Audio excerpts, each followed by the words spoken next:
हाय नमस्कार मैत्रिणींनो, कशा आहात तुम्ही सगळे? ॲक्च्युली मला बरं नाही आहे, खरंच बरं नाही आहे. मला सर्वाइकल स्पॉन्डिलायसिसचा त्रास झाला. खूप असं असतं ना, आपण दणादणा कामं करतो, हे करू ते करू. सो माझा हा जो राईट हँड आहे, त्या राईट हँडच्या मणक्याच्या तिथे थोडीशी गॅप आणि तिकडची जी डिस्क आहे ती थोडी नर्व्सना टच होते, त्याच्यामुळे हातात मुंग्या येतात. म्हणजे मी मोबाईल पण नाही जास्ती धरू शकत आहे. सो हा इथून ते इथपर्यंत अशा नर्वला प्रॉब्लेम थोडासा झालेला आहे, पण तो लवकरच होईल कारण फिजिओथेरपी चालू आहे, औषधं चालू आहेत. पण खूप जास्ती एक्सक्रुशिएटिंग पेन होतं. पण मी खूप दिवस बसले काही न करता, म्हटलं आराम करूया. पण मला व्हिडिओ शूट केल्याशिवाय चैनच पडत नाही.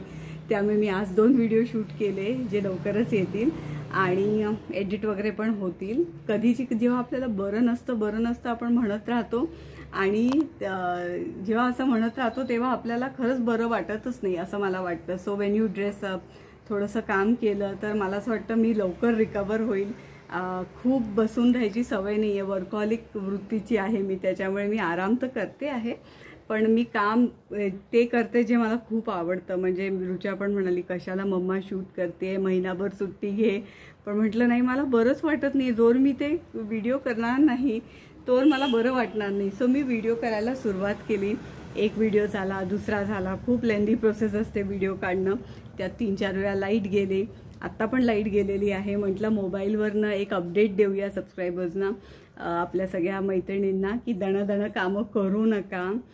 मी ना बॅगा पण खूप उचलल्या प्रवासामध्ये. सो तो जो स्पॉन्डिलायसिस माझा पूर्वीपासून होता तो ॲग्रवेट झाला, जास्ती झाला आणि त्याच्यामुळे थोडंसं पेन पण झालं आणि थकवा प्रचंड आला. पण खूप चांगले डॉक्टर्स आहेत इथे बारामतीमध्ये, त्याच्यामुळे ट्रीटमेंट चालू आहे. सो मला तेच सांगायचं आहे की स्वतःची काळजी घ्या. आणि त्यांनी मला एवढं पण सांगितलं की मणक्याची झीज होते when you are heading towards menopause. So स्वतःची काळजी घेणं, कॅल्शियम वगैरे घेणं, ह्या सगळ्या सप्लिमेंट्स घेणं गरजेचं आहे.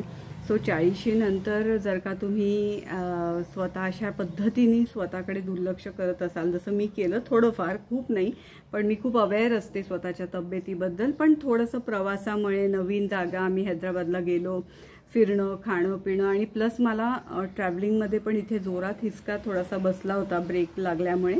सो त्यांनी पण ते थोडंसं जास्ती झालं.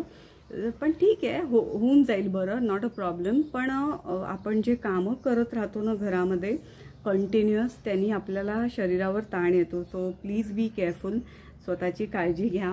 काही थोडेफार कमी जास्ती जाणवलं शरीरामध्ये बदल तर डॉक्टरकडे जा, दुर्लक्ष करू नका. मी पण करत नाही. योग्य तो आहार, योग्य ती विश्रांती, सगळं माझं व्यवस्थित चाललेलं आहे. पण आज थोडं बरं वाटलं तर एकदम जोश आला व्हिडिओ करायचा, त्यामुळे व्हिडिओ पण केलेले आहेत. सो नेक्स्ट थर्सडेला किंवा त्याच्या आधी जमलं तर व्हिडिओ नक्की येईल. Okay, bye bye.